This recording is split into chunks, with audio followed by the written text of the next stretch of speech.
ओम सूर्याय नमः।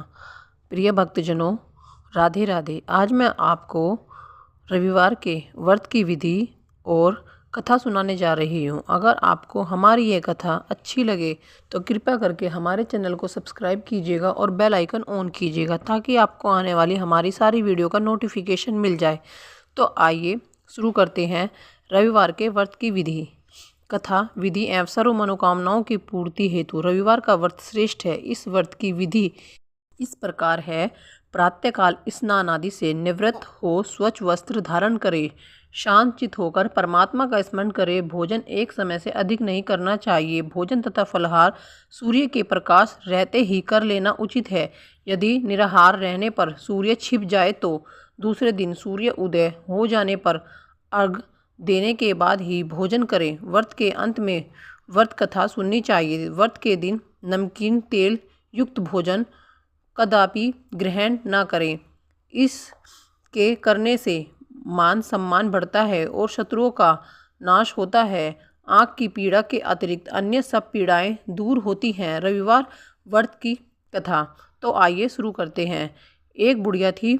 उसका नियम था प्रति रविवार को सवेरे ही स्नान आदि कर घर को गोबर से लीप कर फिर भोजन तैयार भगवान को भोग लगा स्वयं भोजन करती थी।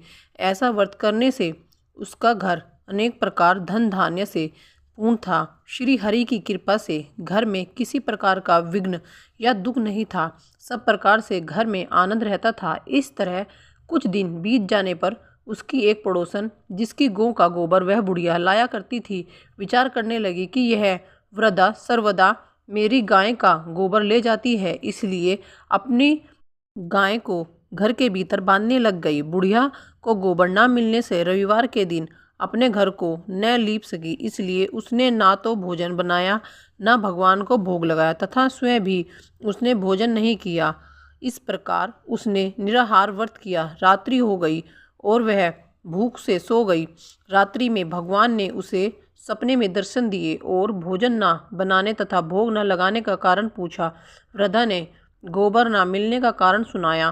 तब भगवान ने कहा कि माता, हम तुमको ऐसी गौ देते हैं जिससे सभी इच्छा पूर्ण होती है, क्योंकि तुम हमेशा रविवार को गौ के गोबर से लीप कर भोजन बनाकर मेरा भोग लगाकर खुद भोजन करती हो। इससे मैं खुश होकर तुमको वरदान देता हूँ कि निर्धन को धन तथा बांझ को स्त्रियों को पुत्र देखकर दुखों को दूर करता हूँ तथा अंत समय में मोक्ष देता हूँ। सपने में ऐसा वरदान देखकर भगवान तो अंतर्ध्यान हो गए और वृद्धा की आंख खुली तो वह देखती है कि आंगन में एक अति सुंदर गौएं और बछड़ा बंधे हुए हैं। वह गाय और बछड़े को देखकर अति प्रसन्न हुई और उसको घर के बाहर बांध दिया और वही खाने का चारा डाल दिया। जब उसकी पड़ोसन ने घर के बाहर एक अति सुंदर गाय और बछड़े को देखा तो द्वेष के कारण उसका हृदय जल उठा और उसने देखा कि गाय ने सोने का गोबर किया है, तो वह उस गाय का गोबर ले गई और अपनी गाय का गोबर उसकी जगह पर रख गई। वह नित्य प्रति ऐसा ही करती रही और सीधी सीधी बुढ़िया को इसकी खबर भी न होने दी। तब सर्वव्यापी ईश्वर ने सोचा कि चालाक पड़ोसन के कर्म से बुढ़िया ठगी जा रही है, तो ईश्वर ने संध्या के समय अपनी माया से बड़े जोर की आंधी चला दी। बुढ़िया ने आंधी के भय से अपनी गौ को भीतर बांध लिया। प्रातःकाल जब वृद्धा ने देखा कि गौ ने सोने का गोबर दिया है तो उसका आश्चर्य की सीमा न रही। वह प्रतिदिन गौ को भीतर ही बांधने लगी। उधर पड़ोसन ने देखा कि बुढ़िया गौ को घर के भीतर ही बांधने लगी और उसने सोने का गोबर उठाने का दावा नहीं चलता तो वह ईर्ष्या और डर से जल उठती और कुछ उपाय न देखा।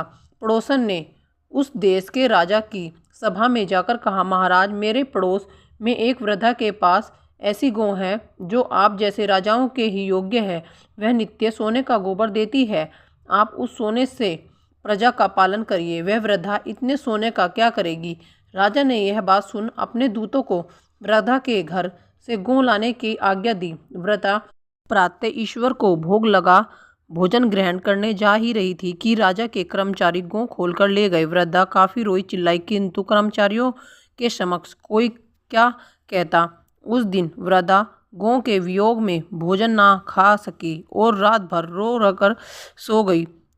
गौ को पुनः पाने की प्रार्थना करती रही। उधर राजा गौ को देखकर बहुत प्रसन्न हुआ, लेकिन सुबह जैसे ही वह राजा उठा, सारा महल गोबर से भरा दिखाई देने लगा। राजा यह देख घबरा गया। भगवान ने रात्रि में राजा को सपने में कहा कि हे राजा, गाय वृद्धा को लौटाने में ही तेरा भला है। उसके रविवार के व्रत से प्रसन्न होकर मैंने उसे यह गाय दी है। प्रातः होते ही राजा ने वृद्धा को बुलाकर बहुत से धन और सम्मान सहित गौ बछड़ा लौटा दिया। उसकी पड़ोसन दुष्ट बुढ़िया को बुलाकर उचित दंड दिया। इतना करने के बाद राजा के महल से गंदगी दूर हुई। उसी दिन से राजा ने नगरवासियों का आदेश दिया कि राज्य की तथा अपनी समस्त मनोकामना की पूर्ति के लिए रविवार का व्रत करो। व्रत के करने से नगर के लोग सुखी जीवन व्यतीत करने लगे। कोई भी बीमारी तथा प्रकृति का प्रकोप उस नगर पर नहीं होता था। सारी प्रजा सुख समृद्धि के साथ रहने लगी। आज की यहाँ पर सूर्यदेव की कथा संपन्न होती है। मैं आपको सूर्यदेव की आरती सुनाने जा रही हूँ। तो शुरू करते हैं सूर्यदेव की आरती।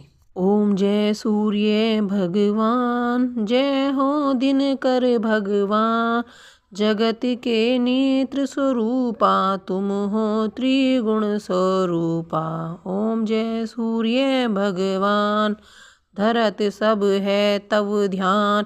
ओम जय सूर्य भगवान, सारथी अरुण है प्रभु तुम श्वेता कमल धारी, तुम चार भुजाधारी। अश्व है साथ तुम्हारे कोटि किरण पसारे, तुम हो देव महान।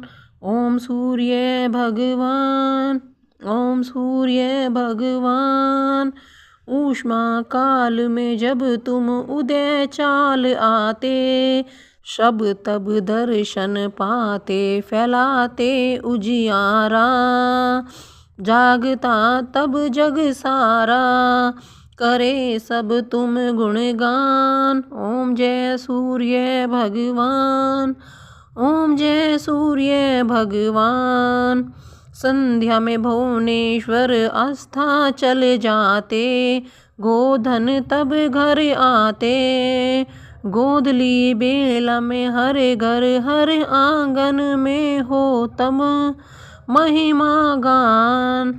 ओम जय सूर्य भगवान, ओम जय सूर्य भगवान, देव धनुज नर नारी ऋषि मुनिवर भजते, आदित्य हृदय जपते, ईश्वरोत ये मंगलकारी, इसकी है रचना न्यारी, दे नव जीवन दान। ओम जय सूर्य भगवान, ओम जय सूर्य भगवान। आज की हमारी कथा और आरती संपन्न होती है। अगर आपको हमारी यह वीडियो अच्छी लगे तो कृपया करके चैनल को सब्सक्राइब कीजिएगा और बेल आइकन ऑन कीजिएगा, ताकि आपको आने वाली हमारी सभी वीडियो का नोटिफिकेशन मिल जाए। और कमेंट्स बॉक्स में ओम सूर्याय नमो लिखना मत भूलिएगा। धन्यवाद।